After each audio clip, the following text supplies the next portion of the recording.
Hi, it's Dr. Matt Russell from VisOn.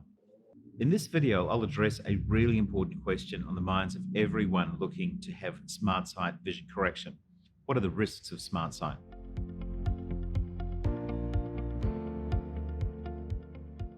SmartSight is a surgical procedure like all surgical procedures, and there are risks, but the serious risks are extremely rare.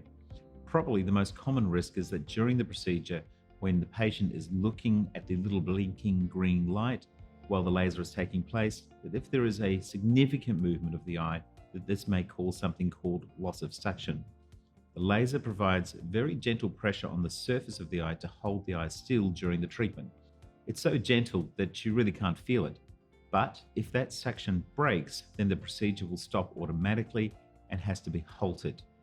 The surgeon then has to assess whether or not the procedure can continue or whether or not we have to delay the procedure and go ahead on a separate day. Over half the patients, we can continue the procedure, but in some cases that's not possible. If, however, we can't proceed, there's no harm done to the eye because all the laser does is place microscopic bubbles in the cornea, and within a few hours those bubbles have completely been absorbed by the body. Your vision is the same as it was previously. We just can't correct the prescription as planned. But perhaps 2 or 4 weeks later, the person will be able to return and will be able to continue the procedure. So it's very frustrating when suction loss occurs, but again, it's all about safety. So the safe decision is to discontinue treatment and to plan to perform the treatment when it's absolutely safe to proceed. So if there's any safety issue, the best thing to do is to abort the procedure for safety reasons and just come back another day and continue the treatment at that point. So that's the most common complication when surgeons are learning SmartSight, and that's been quoted at a rate of 2%. In more experienced hands, it's much less frequent than that, and we've found that the rate is down to less than 1 in 500 cases. Temporary dry eye is very common following any form of laser vision correction because SmartSight causes much less disruption to the surface corneal nerves compared to LASIK and PRK. The dry eye symptoms are somewhat milder and tend to recover quicker. It means that people with mild and even moderate dry eye can have SmartSight but should avoid LASIK or PRK. Most people's dry eye symptoms have recovered by 2 to 3 months after SmartSight, and it's rare to have symptoms beyond 3 months. Most patients are able to manage their dry eye symptoms very easily with the use of artificial tears. The most serious complication of SmartSight is potentially infection. That's not yet been reported in SmartSight, and it's extremely rare in its predecessor, SMILE. Less than 1 in 10,000 cases of even mild infection have been reported. In laser eye surgery, LASIK in particular, infection can occur more commonly than this. It's a potentially serious issue, but it's treatable in the vast majority of cases. Just to put it into perspective, I did my first laser eye surgery over 15 years ago, and I've seen 1 infection. She called us very quickly, and she thought there was something perhaps not right with her eye. I saw her in less than an hour after she made that phone call. We treated her eye with intensive antibiotic drops over the course of a week, and she did extremely well and had a complete recovery of her vision. On the other hand, I've seen dozens of severe infections from contact lens wearers, and many of those didn't do so well and lost vision. The risk of infection from SmartSight is much lower than the lifetime risk of infection from contact lens wearing.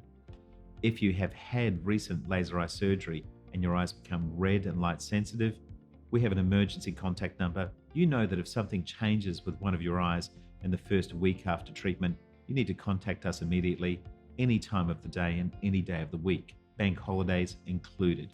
Since you've just had laser treatment and you know what to look out for, you're going to have a very low threshold for contacting us, so the chances of catching an infection early and treating it before it's caused any damage to your eyesight are excellent.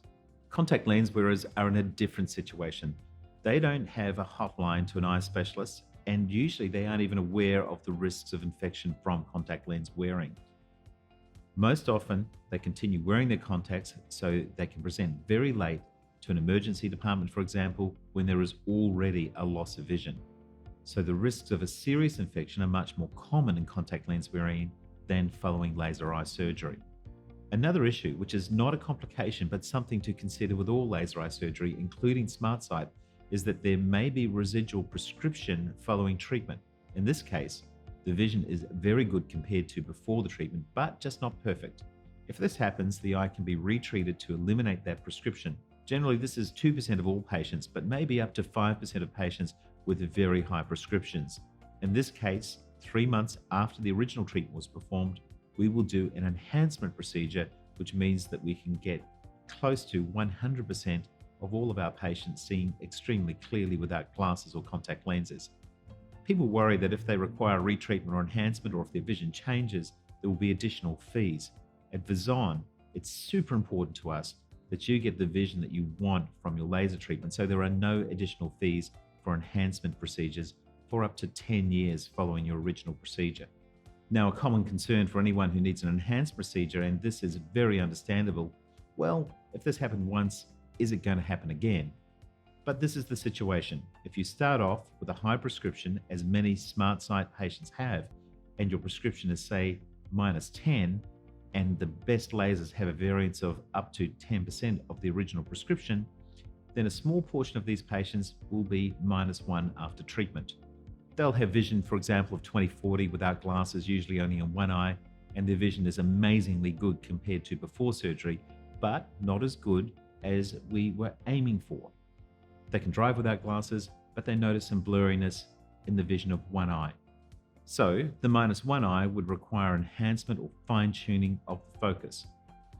If we then start by treating a prescription of -1 and we were unlucky enough to have a 10% variance, we would be left with a prescription of -0.1 diopters, which is completely insignificant. The vision would be excellent, and there's no practical difference between a prescription of 0 and -0.1 diopters.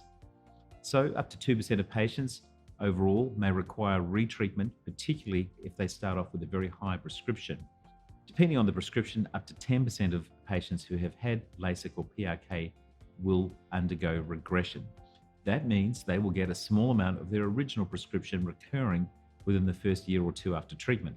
SmartSight so far shows much less regression and greater stability than both LASIK and PRK.